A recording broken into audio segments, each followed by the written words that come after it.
mastata'tum wasma'u wa ati'u wa anfiqu khairan li anfusikum wa may yuqa syuha nafsihi fa ulaika humul muflihun. Alhamdulillahirabbil alamin. Hadirin yang dimuliakan Allah Subhanahu wa taala. Pertama marilah kita bersyukur kepada Allah. Pagi hari ini kita kembali bisa ngaji kitabullah Al-Qur'an dan diberikan kebaikan yang banyak oleh Allah Subhanahu wa taala. Allah SWT berkenan memberikan kebaikan ini tentu saja dengan maksud dan tujuan.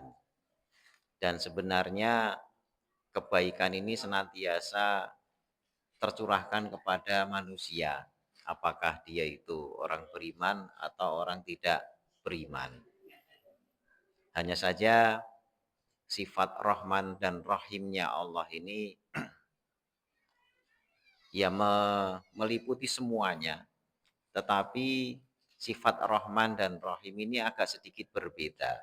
Ya, di mana sifat Ar-Rahman meliputi semua makhluk sampai yang namanya binatang itu harimau tidak makan anaknya sendiri. Ya.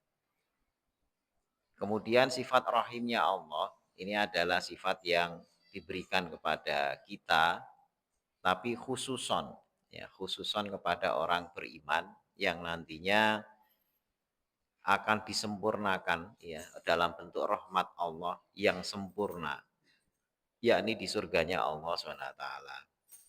Dan pagi hari ini mudah-mudahan sifat Rahman dan Rahimnya Allah ini ya tercurah kepada kita semuanya. Karena dalam satu riwayat orang yang berkumpul mempelajari kitabullah ya ada zikrullah di sana itu akan dinaung-naungi majelisnya dengan naungan para malaikat ya sampai ke langitnya Allah ya. Kemudian akan disebut nama-nama kita beserta nama bapak kita ya, di nama kita dan bapak kita disebut-sebut asma kita di hadapan majelis yang lebih mulia daripada majelis kita. Kemudian akan dicucuri dengan rahmat dan diampuni dosa-dosa kita. Itu kalau hadir dalam majelis yang dibahas kitabullah ataupun majelis-majelis zikir. Nah, mudah-mudahan ini pun juga bisa kita raih pada pagi hari ini. Selanjutnya kita masuk ke surat Qaf sampai ayat kemarin sampai terakhir itu 11 ya, tentang kebangkitan. Kita masuk ayat ke-12. A'udzu billahi minasyaitonir rajim. Kazzabat qablahum qaumun Nuhin wa ashabur rassi wa Samud wa 'adun wa fir'aun wa ikhwanu Lut wa ashabul aikati wa qaumu Tubba' kullun kazzabar rusula fahaqqa wa'id. Afa'ayina bil khalqil awwal bal hum fi labsim min khalqin jadid.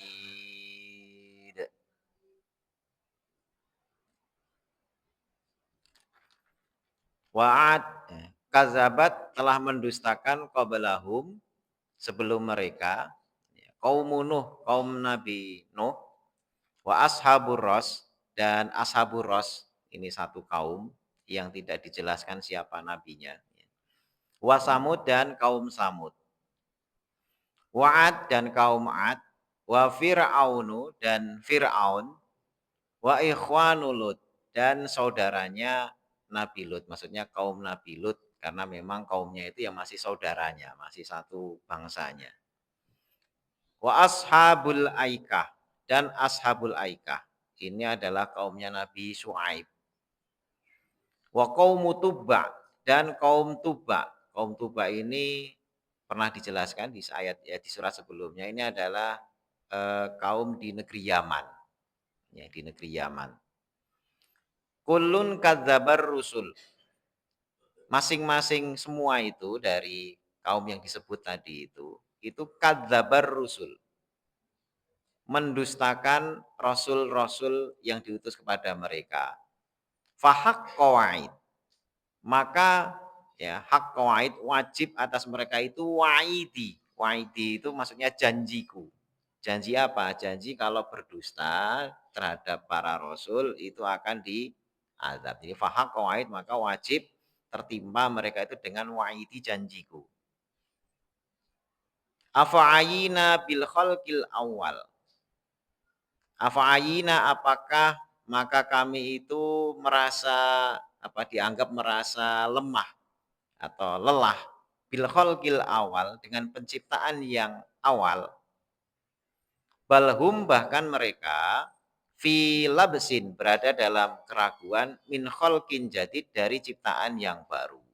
Ini Allah itu dianggap oleh orang-orang musyrik, oleh orang kafir itu kelelahan ketika menciptakan alam semesta ini yang pertama kali, ya. Sehingga ya mereka penuh keraguan dengan penciptaan nantinya yang baru, ya.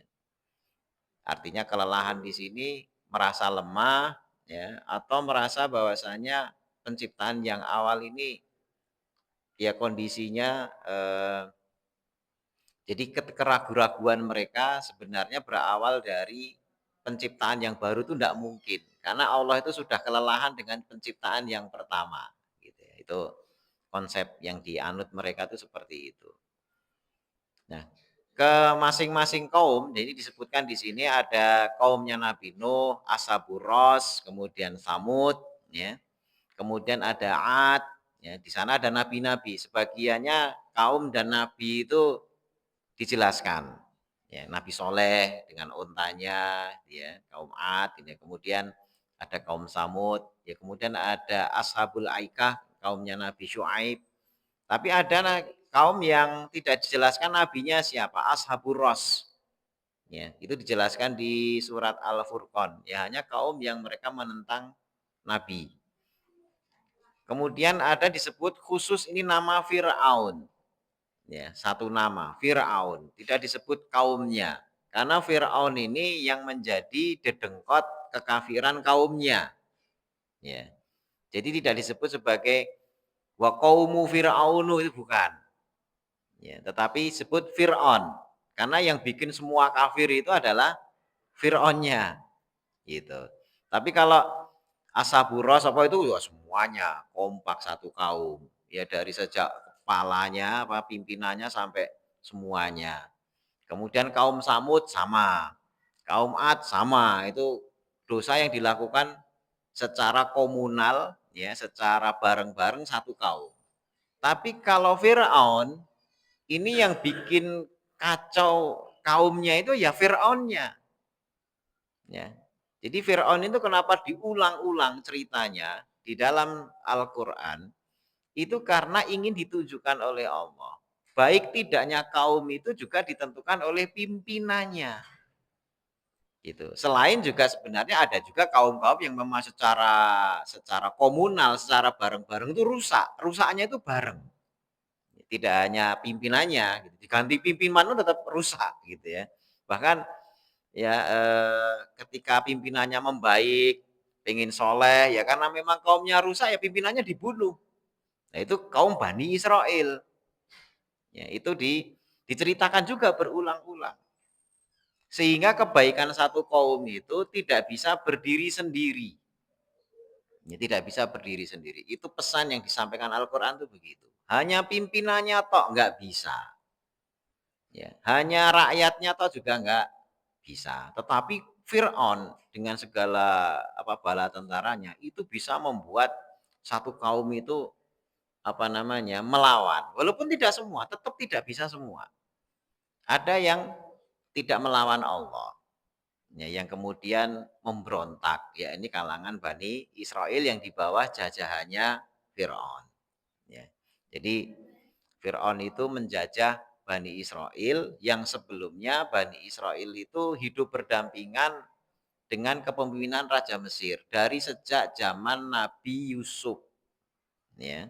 Jadi Nabi Yakub, ya Yakub itu Israel, Nabi Israel. Jadi nama lain Israel itu adalah Nabi Yakub. Nabi Yakub punya anak. Jumlahnya 12. Dari istri yang satu lahir 2. Nabi Yusuf dan Bunyamin. Dari istri yang satunya lagi itu lahir 10. Nah, yang 10 ini jahat-jahat semua, gitu ya, yang akhirnya nyemplungin Nabi Yusuf ke sumur. Ya, itu dari satu ibu, jumlahnya, 10. Dari satu ibu lagi anaknya 2. Nah, ketika Nabi Yusuf dibuang, diambil pedagang itu sampai ke Mesir. Ya, di Mesir terjadilah ya drama di sana, karirnya naik sampai akhirnya jadi bendahara. Ya, jadi bendahara di Mesir. Bapaknya Nabi Yakub alaihi salam dan putranya yang 11, ya, putranya 11 maksudnya yang masih tinggal bersama keluarganya, mengalami paceklik kan semuanya. Akhirnya dia dengar ada raja yang punya persediaan cukup, ya karena hasil ramalan mimpinya raja oleh Nabi Yusuf, ya. Dimimpikan 7 tahun subur, 7 tahun kering kerontang. Nah, ketika 7 tahun kering kerontang paceklik itulah banyak negeri-negeri sekitar Mesir itu yang pergi ke Mesir untuk nyari makanan. Ya. Salah satunya ya saudaranya Nabi Yusuf itu. Nah, Nabi Yusuf ketika didatangi saudaranya ya kenal. Ya, ringkas saja. Jadi, oh ini kenal ini begini begini begini. Akhirnya dibikinlah tipu daya, ya. Dibikin akal-akalan agar keluarganya itu bisa ketahan ke Mesir. Ya dengan cara apa? Yang diutus pertama itu 10. 10 saudaranya yang dulu jeblosin dia ke sumur. Semuanya nggak kenal karena menyangka Nabi Yusuf itu sudah mati. Nah, begitu pesan makanan ini dan sebagainya. Nabi Yusuf berpesan, kalian bawa tambahan orang. Kenapa? Ini kan cuma 10, dikit. Tambah satu lagi lebih banyak, gitu kan. Jadi akhirnya kan sengaja dikasih bonus, banyak banget. Kalau cuma 10 orang, muatannya ya cuma 10. Kalau 11 lebih banyak. Wah, akhirnya yang 10 ini pulang bawa hasil banyak, lapor sama bapaknya. Pak, dikasih banyak, ya cuma kita 10 sayang, coba kalau lebih banyak. Saya minta si Bunyamin diajak. Bapaknya nolak, Nabi Yakub tuh nolak. Kamu bawa Bunyamin, nanti jangan-jangan diyusupkan gitu ya istilahnya gitu kan. Diyusupkan nanti gitu. Artinya apa? Hilang nanti mati gitu ya. Bapaknya udah nolak, jangan jangan gitu. Tapi merengek-rengek yang 10 ini. Oh ya sudah, tapi ya dikasih wanti-wanti, harus begini harus begini. Jadi ada apa namanya, ada trik-trik biar nantinya itu dijalani. Pintu masuknya harus begini gitu. Itu dijelaskan di surat Yusuf. Masuklah 11 anak ini, 11 saudaranya. Nah, ketika 11 itu Nabi Yusuf itu sudah merencanakan sesuatu. Ya dikasih, wah ini 11. Lah kan sudah banyak kan, wah dikasih banyak. Tapi dimasukkanlah satu wadah emas ke kantongnya adiknya Bunyamin, masukin. Jadi itu barang barang barang kerajaan, dimasukin ke situ. Ya, sengaja dimasukin. Terus ketika mereka mau pulang, pengawal apa namanya rajanya udah bilang, wah ada barang hilang di kerajaan, wah diumumin gitu. Barang hilang kerajaan, coba geledah dulu. Wah semuanya digeledah, termasuk yang orang manapun digeledah, termasuk yang saudaranya Nabi Yusuf digeledah semuanya. Ya memang sudah ditaruh di situ, gitu ya. Sudah ditaruh di situ, kan akhirnya adiknya ketangkep. Nah, oh ini pantesan, ini ada barang kerajaan diselipin di situ oleh Nabi Yusuf. Akhirnya ditangkap. Nah, yang 10 ini pulang nangis-nangis gitu kan. Bapaknya, "Tuh kan kamu Yusuf kan ini mesti," gitu ya. Pulang nggak diiniin gitu kan, nggak dibawa adiknya. Adiknya ditahan. Ya, karena ya dianggap mencuri padahal oleh Nabi Yusuf itu sudah dimasukkan. Nah, begitu ketemu baru memperkenalkan diri. Saya Yusuf. Saya ini Yusuf, saudara kamu, kakak kamu. Gitu kan. Ini sengaja dibikin begitu. Nah, akhirnya apa namanya, yang 10 itu lapor, terus diajak ke kerajaan, ke Mesir untuk jemput adiknya. Ya ingin berpengadilan lah istilahnya. Tapi begitu datang, saudara-saudaranya yang lapor itu bilang, "Saya Yusuf."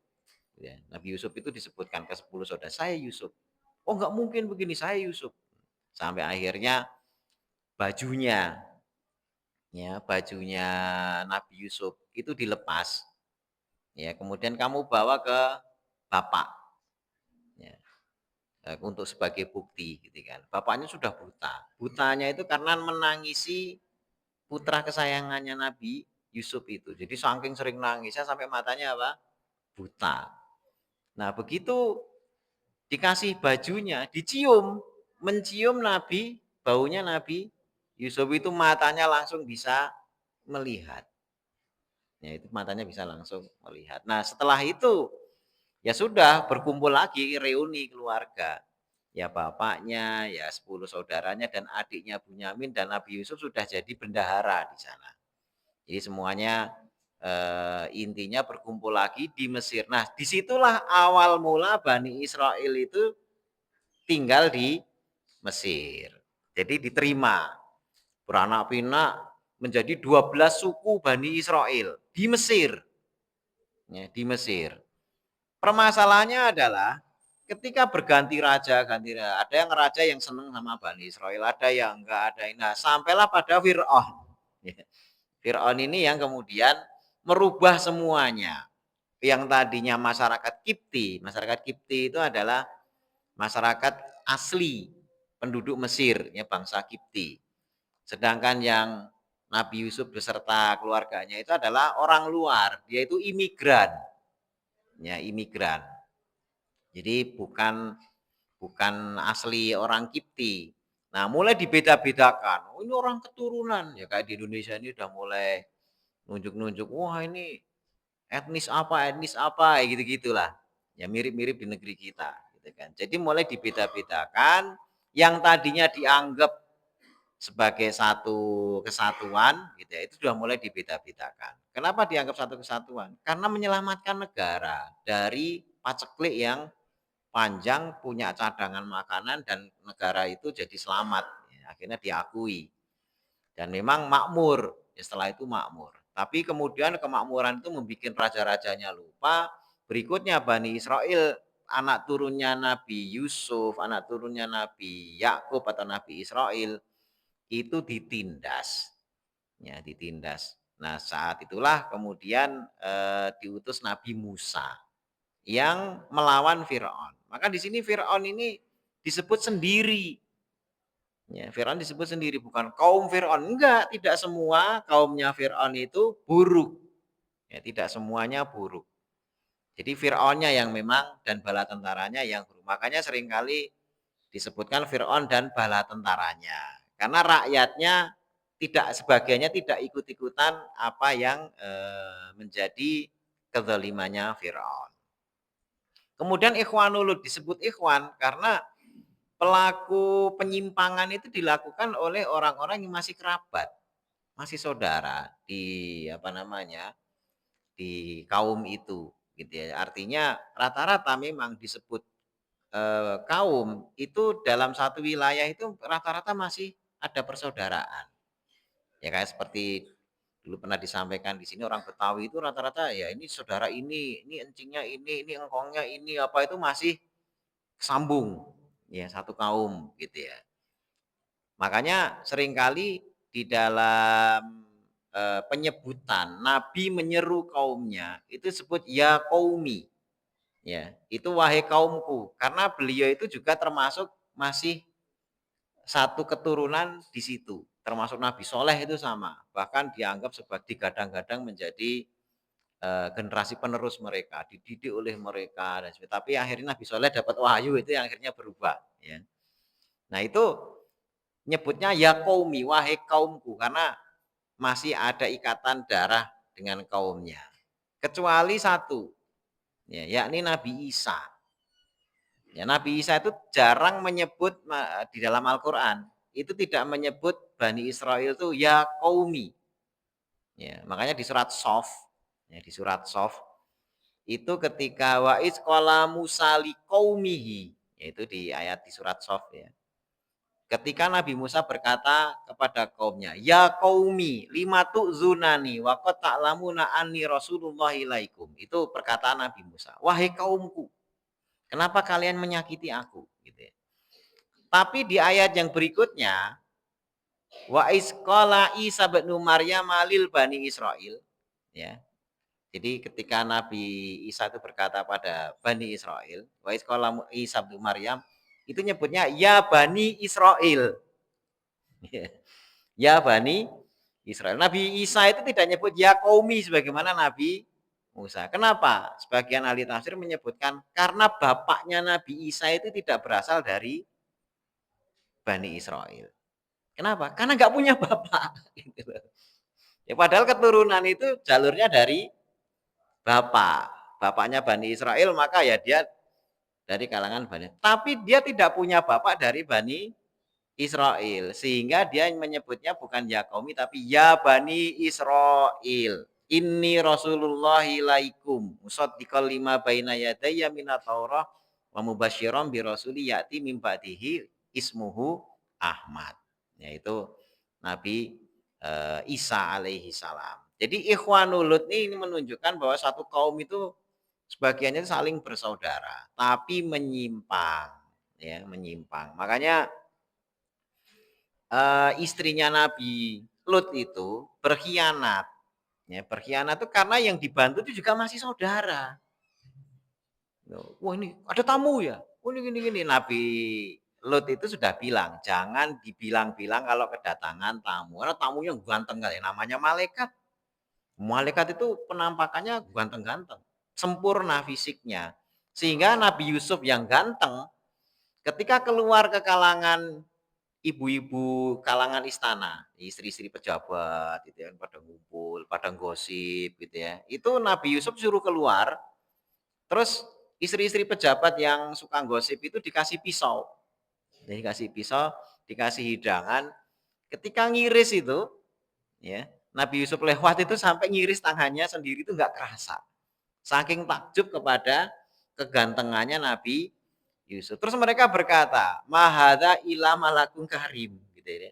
Tidaklah ini kecuali malaikat yang mulia. Jadi disamakan kegantengannya siapa? Nabi Yusuf itu seakan-akan dia itu malaikat yang mulia. Jadi itu dianggap seperti malaikat, saking gantengnya. Makanya malaikat yang datang kepada Nabi Lut itu memang ya namanya malaikat gitu ya. Kegantengan saja selalu diibaratkan seperti malaikat. Ini malaikat bener. Bukan manusia yang seakan-akan seperti malaikat. Malaikat bener. Juga ganteng banget. Padahal penyakitnya orang kaumnya Nabi Lut itu adalah menyukai sesama jenis. Jadi ketika kedatangan tamu ganteng begitu itu Nabi Lut itu udah cemas. Waduh, ini ada tamu begini, ini kalian bahaya. Nah, justru saya akan menyampaikan kaum kamu itu sedang bahaya. Ini akan diazab. Segera pergi dari sini sebelum matahari terbit atau fajar terbit gitu ya. Nah, keberadaan malaikat yang sedang ngasih kabar itu dirahasiakan oleh Nabi Lut. Tapi istrinya lihat. Lah kedatangan tamu ganteng begitu malah dibocorkan ke saudara-saudaranya. Wah, kedatangan tuh tamu begini-begini. Orangnya ganteng-ganteng gitu lah. Itu khianatnya istri Nabi Lut itu. Ya akhirnya pintunya diketuk-ketuk. Woi, ada tamu ya ini. Dilindungi oleh Nabi Lut gitu ya. Sampai akhirnya kemudian lari pagi-pagi udah mulai pada apa namanya ya? Udah pada ngamuk, ditungguin dari sore sampai malam sampai akhirnya pagi beliau lari, istrinya enggak. Nah, istrinya enggak selamat. Ya, jadi dihancurkan bareng dengan orang-orang yang ada di situ karena istrinya itu khianat. Ini disebut ikhwanulut. Wa ashabul aikah dan penduduk Aikah, ya ashabul Aikah, ya, ini adalah kaumnya Nabi Syuaib yang dihancurkan ya karena sikap curang dalam berdagang. Ya, dagangnya curang, diingetin nggak mau, tapi juga mereka itu orang-orang yang mengingkari aturan Allah. Mereka semuanya mendustakan para rasul. Maka fahakoai, hak atas mereka untuk ditimpa janji Allah. Ya. Nah, masing-masing kaum ini punya penyakit. Ya tadi seperti umatnya Nabi Lut itu punya penyakit penyuka sesama jenis. Kalau sekarang LGBT. Ini penyakit LGBT. Kaumnya Nabi Nuh itu orang-orang yang sombong. Ya, Nabi Nuh dan pengikutnya itu dianggap sebagai Badiyar Ra'yi. Badiyar Ra'yi itu orang-orang bodoh yang akalnya rendah. Ya, akalnya itu ya IQ-nya rendah. Gitu. Badiyar Ra'yi itu IQ-nya rendah. Jadi mereka bersombong dengan kemampuan apa namanya daya pikir, kepintaran dan sebagainya itu kaumnya Nabi Nuh. Kemudian kaum Samud itu badannya gede-gede, ya badannya gede-gede. Kemudian kalau kaum Ad itu gunung ditatah. Ya, jadi masing-masing punya punya penyakit yang menyebabkan mereka sombong. Dari fisiknya yang besar, dari akalnya yang pinter, dari yang namanya pinter natah gunung, ya, ditata gunung. Dan masing-masing didatangkan mujizat sesuai dengan penyakitnya, sesuai dengan penyakitnya. Jadi orang pinter-pinter itu ketika Nabi Nuh membuat perahu, wah ini orang tambah goblok gitu. Jadi di apa namanya diejek-ejek di dalam Al-Qur'an, ya. Kenapa? Bikin perahu kok gede banget di area yang sungai, laut apa tuh jauh. Gitu ya. Kan nggak masuk akal. Bikin perahu di tempat yang laut aja jauh, sungai, danau apa nggak ada kemungkinan untuk adanya tempat untuk menampung perahu itu. Jadi udah jadi ejekan luar biasa, ya. Ya karena dianggap tadi itu tidak masuk akal. Tapi ternyata mereka yang kecele. Ya, jadi akal di situ kalau sudah berhadapan dengan firman Allah, ya ternyata efeknya mereka itu malah kecele sendiri, dibenamkan, ditenggelamkan. Kaum Ad, ya kaumnya apa namanya yang kemudian Nabi Soleh ya Nabi Soleh, ya, Nabi Soleh itu mereka apa namanya menatah gunung. Ya, kaumnya Nabi Soleh itu di Madan, ya di Madain, Madain bukan Madain, bukan Madinah, Madain. Itu kota yang gunung-gunungnya ditata-tata. Ya. Jadi ditata-tata, dibikin kayak istana dan masih ada. Tempat itu masih ada. Kalau yang umroh plus wisata ke Madain gitu, datang ke sana itu kotanya itu masih ada. Bentuknya ya ditata-tata. Jadi banyak, tidak hanya satu, banyak. Bukan di Petra, bukan ya. Petra itu lain lagi, tapi di Madain. Nah itu kaumnya Nabi Soleh. Nah dikasih mujizat onta. Mereka ini kan cuma ahli natah. Natah misalnya dari ini jadi patung apa itu bisa pinter. Ya, ditata jadi rumah itu pinter, ornamennya juga macam-macam, gambar-gambar binatang apa itu bisa. Oleh Nabi Soleh, ya oleh Allah SWT didatangkan nih batu, tidak saya tata jadi bentuk seperti gajah, seperti onta, seperti ayam, enggak, langsung batu tuh jadi onta, bener-bener hidup. Jadi ingin melecehkan keahlian mereka sebenarnya. Mau natah persis ini, persis itu. Nabi Soleh enggak, ini batu belah keluar onta gitu ya. Ya nggak bisa ngapa-ngapain. Ya. Ya akhirnya mau nggak mau mereka mengakui kebenaran Nabi Soleh, tapi tetap nggak mau sebenarnya. Artinya dalam hati mereka mengakui, tapi zahirnya nggak mau. Beriman nggak mau. Karena kenapa kok mujizat itu didatangkan? Mereka nantang. Uh, ngaku-ngaku nabi. Buktinya apa? Buktinya apa? Saya minta bukti. Benar kamu kalau bukti ada bukti beriman. Iya, gitu kan. Dikasih bukti itu. Tetap nggak mau beriman. Tapi juga nggak langsung frontal melawan karena mereka mengakui bahwa itu benar dalam hati. Tapi dohirnya mereka menentang.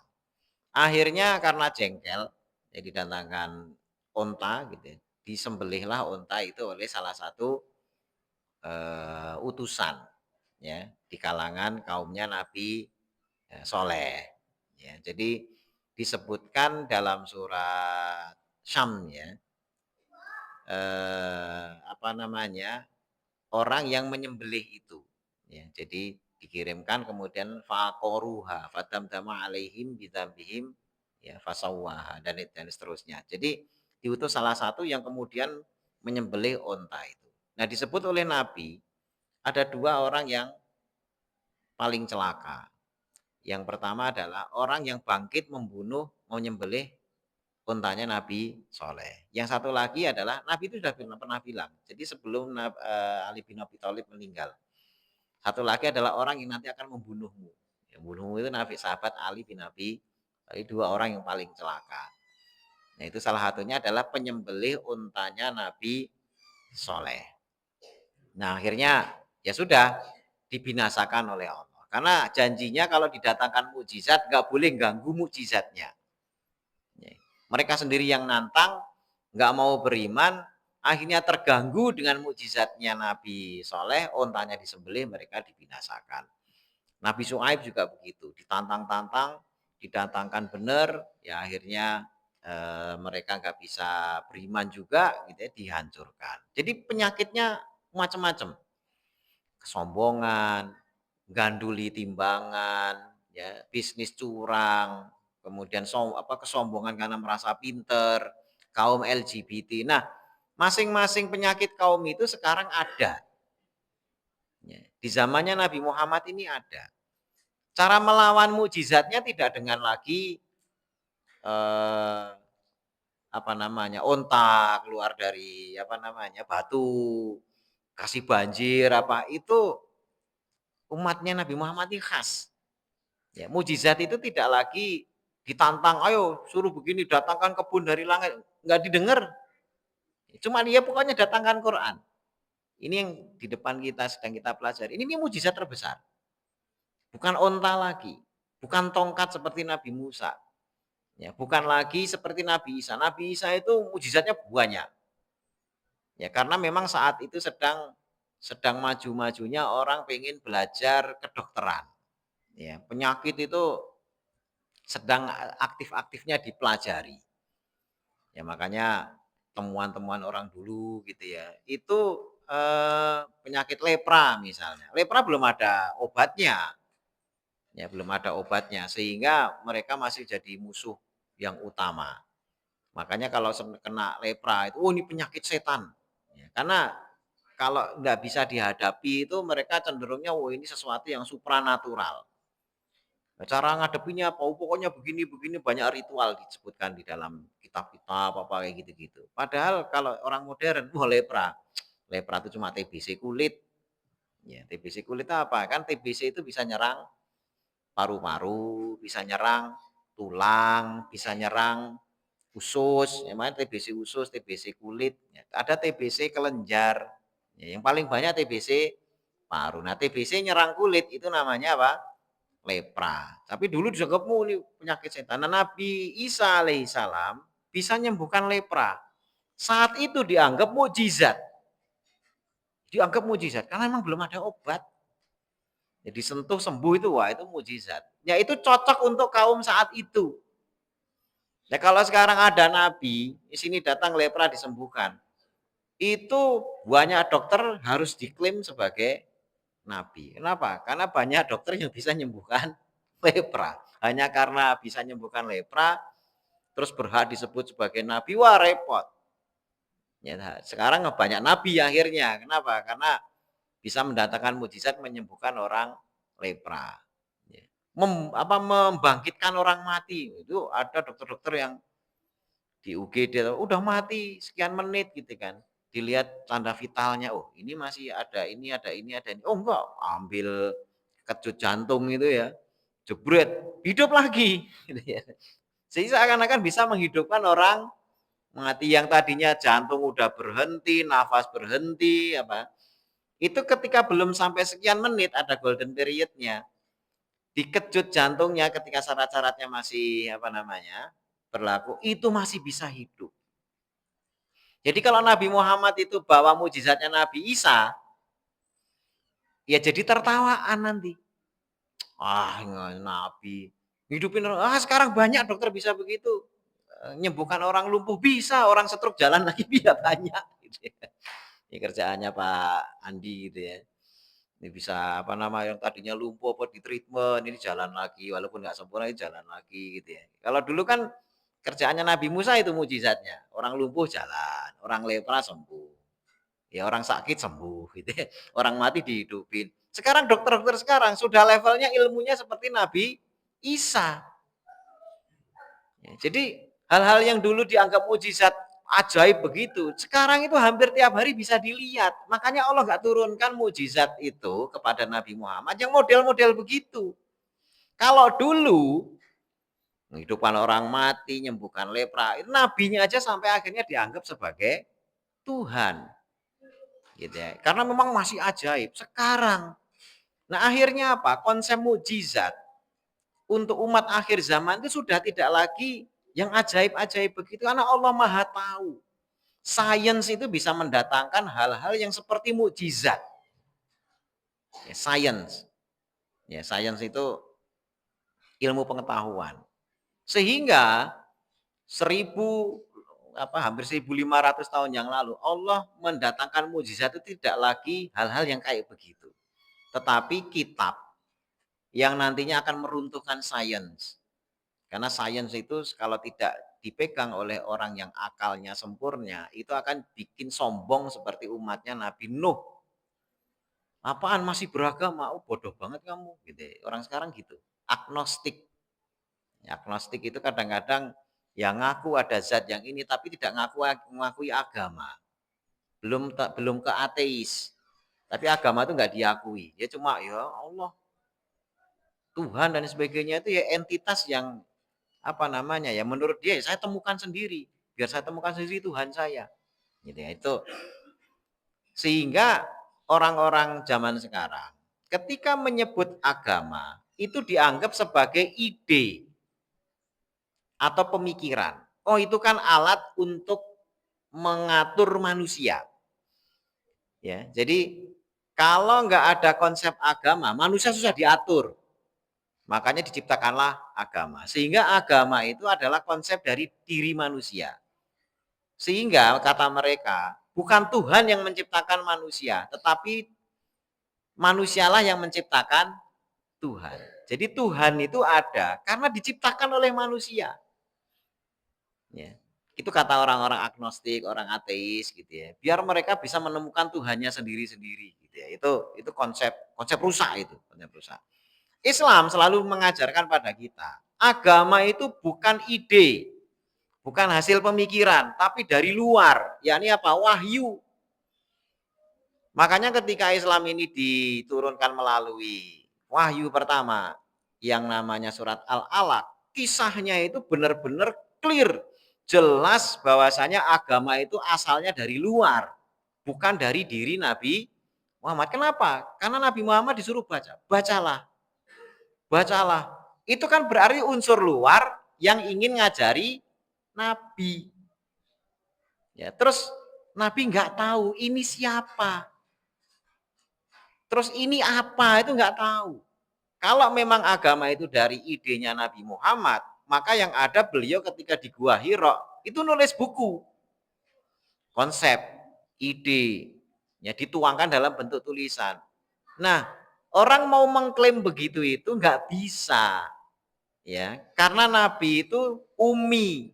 Jadi semua hal yang nantinya akan membuat kesimpulan bahwa ini adalah idenya Nabi Muhammad.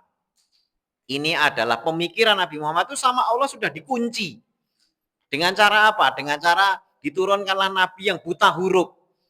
Sehingga tidak memungkinkan dia membaca literatur orang-orang terdahulu. Ya. Kitab yang lama, Injil dan lain sebagainya, itu memuat kisah Nabi Musa, memuat kisah nabi-nabi terdahulu. Al-Quran juga. Tapi Al-Quran itu dibawakan oleh Rasulullah yang buta huruf, yang tidak pernah mengakses perpustakaan atau buku-buku orang terdahulu.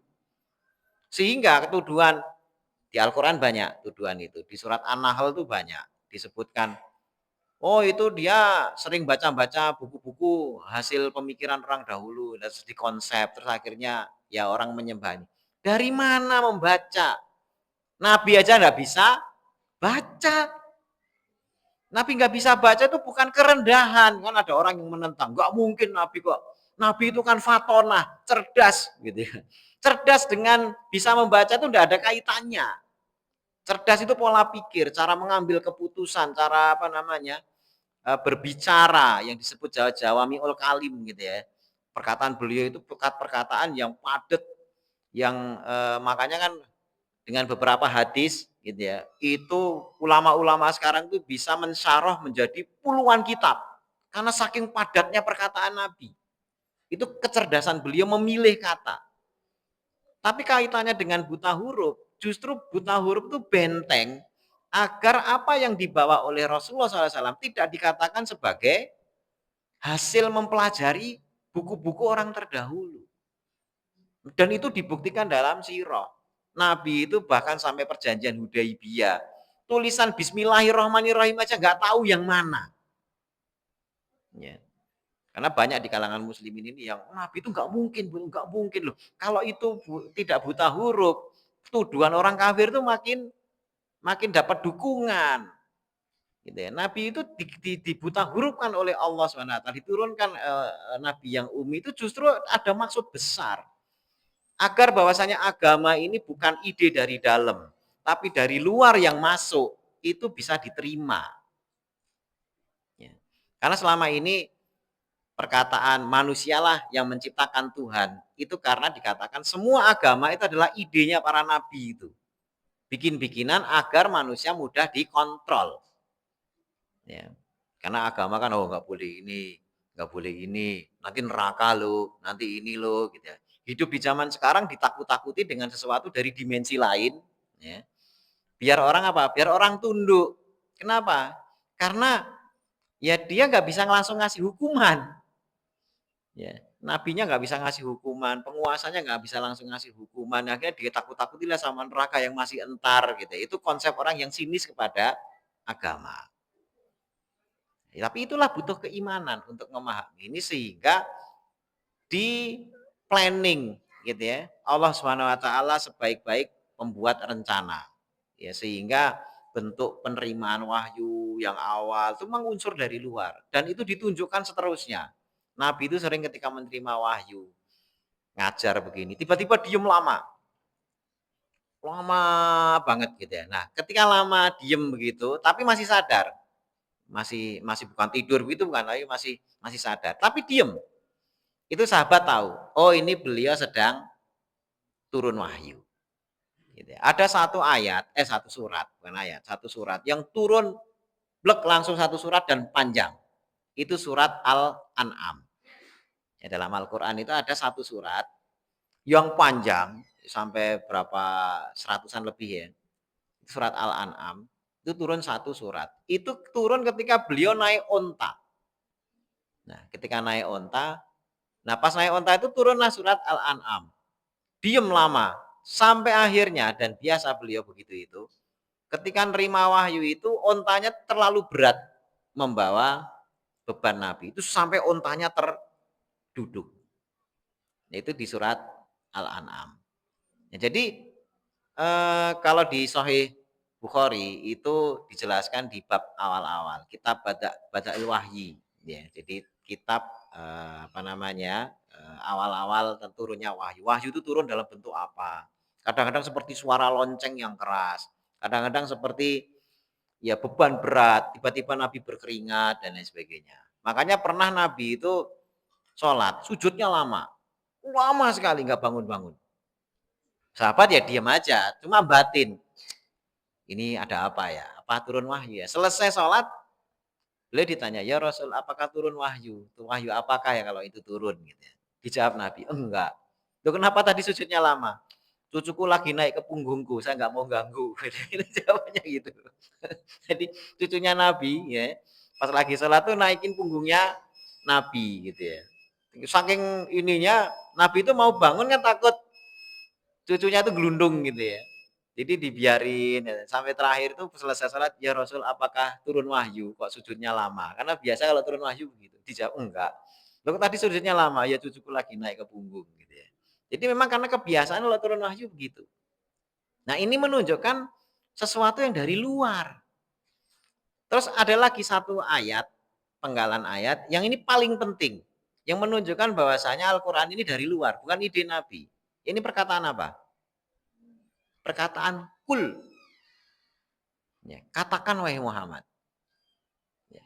Kalau sebenarnya kalau ide itu dari Nabi sendiri, perlu nggak kata kul itu? Kul katakan wahai Muhammad, wallahu ahad.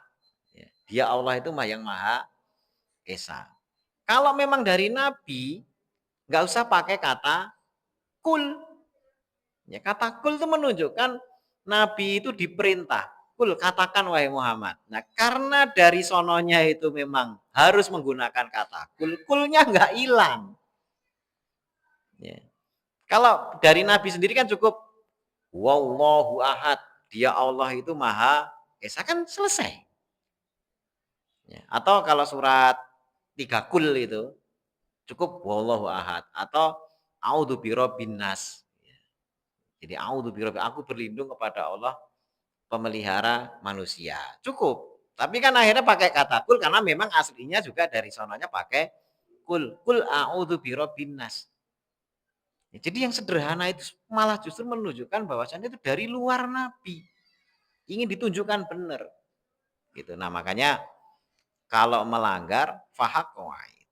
Nah, kemudian di ayat yang ke-15 ini Allah dituduh kelelahan menciptakan alam semesta sehingga nggak mungkin nanti bisa berbangkit dan sebagainya. Bahkan di kitab Perjanjian Lama itu disebutkan tentang penciptaan alam semesta selama 7 hari. Tapi 7 hari Senin, Selasa, Rabu yang seperti sekarang. Terus pada hari Sabtu Tuhan itu kelelahan. Ya, sehingga hari Sabtu itu disebut sebagai hari istirahat bagi orang Yahudi. Itu konsepnya orang Yahudi. Jadi mencipta langit dan bumi selama 7 hari itu ya dari hari pertama Ahad, Senin, Selasa, Rabu, Kamis, Jumat. Terus hari Sabtu itu Tuhan kelelahan. Sehingga akhirnya dikatakanlah hari Sabtu atau hari Sabat itu sebagai hari istirahat. Ini ibadahnya orang, itu konsepnya orang Yahudi. Nah, Allah membantah mencipta gitu itu nggak lelah, buat Allah itu mudah. Ya.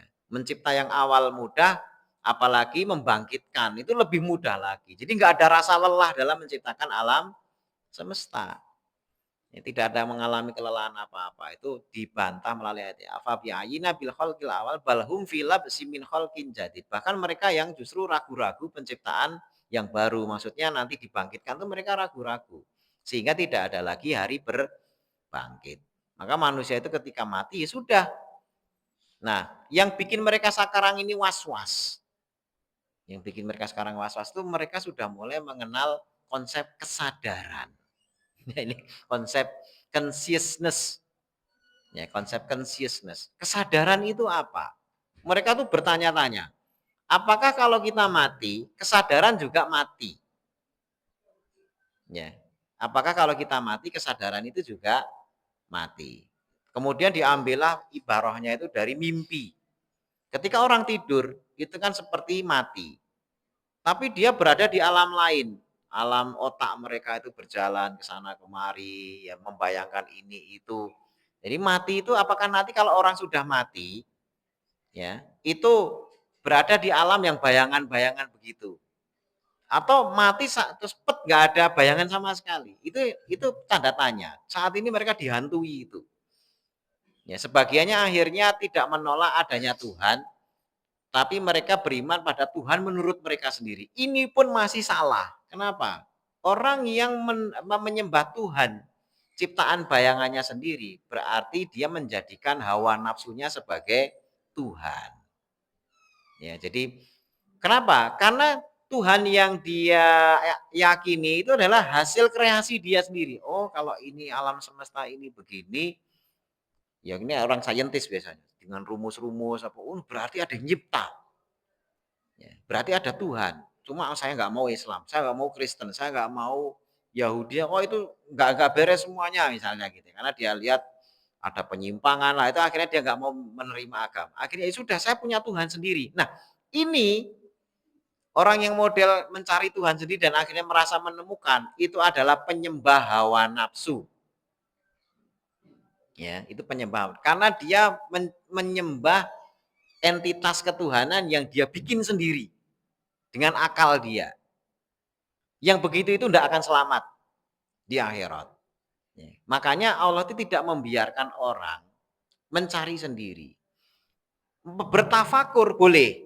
Bertafakur, oh ini ada ciptaan, pasti ada yang mencipta, ada yang itu boleh. Yang akhirnya kemudian secara logika orang itu memang dikaruniai itu untuk menyimpulkan ada yang mencipta. Tapi pencipta siapa? Itu butuh wahyu. Nabi Ibrahim pakai itu juga. Oh ini bintang, oh ini Tuhan saya. Oh tapi kok tenggelam? Oh bukan, Tuhan nggak tenggelam. Ya berpikir sendiri, pokoknya mikir sampai akhirnya beliau berkata, seandainya Allah tidak nunjuki saya nggak akan ketemu yang Tuhan sesungguhnya. Ya, jadi memang harus dari wahyu. Nabi Ibrahim melihat langit bumi itu tidak terus kemudian menentukan sendiri terus dia sembah-sembah sendiri, tidak. Keputusan akhirnya Nabi Ibrahim itu mendapatkan pengetahuan bahwasanya Tuhannya adalah Allah, itu wahyu. Bukan dari dalam diri beliau tapi dari luar yang diinfokan kepada Nabi Ibrahim. Makanya kan ada perintah, setelah itu nyembelih anak, setelah itu bukan dari idenya beliau, itu perintah dari luar. Tapi diantar dari tadi bertafakur dan sebagainya. Tapi ending keputusannya adalah dari wahyu. Makanya kalau ada orang yang bertafakur untuk memahami ayat-ayat Allah gitu ya, boleh. Tapi keputusan akhirnya harus kembali kepada agama. Ya, itulah tidak bisa nantinya dia tidak akan menjadi ateis atau menjadi agnostik gitu ya. Agnostik itu nggak ngaku ya agama apa walaupun mungkin secara entiti Tuhan ini ya yang menciptakan alam semesta tapi nggak mau ngaku ya agama gitu ya. Dan itu banyak. Mungkin kalau di Jakarta ini hampir rata-rata sudah begitu. Kalau dunia yaitu hampir semua orang di dunia ini di masyarakat maju terutama ya yang mereka ngakui kalau agamanya mungkin ada Yahudi, ada Kristen, ada ini macam-macam, tapi rata-rata agnostik. Ya makanya walaupun masih beragama Kristen apa di Eropa ya, gereja udah nggak didatangi lagi karena sudah agnostik. Ya, sehingga ya banyak yang dijual, banyak yang tutup dan lain sebagainya.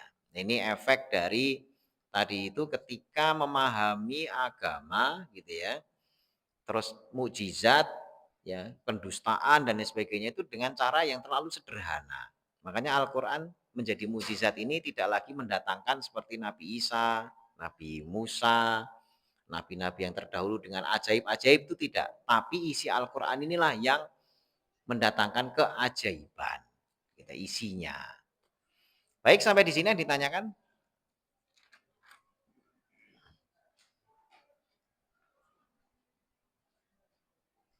Kalau tidak ada, ini saja yang bisa kita bahas pagi hari ini. Mudah-mudahan bermanfaat. Mudah-mudahan Allah SWT jaga keistimewahan kita untuk senantiasa mendalami kitabullah Al-Quran.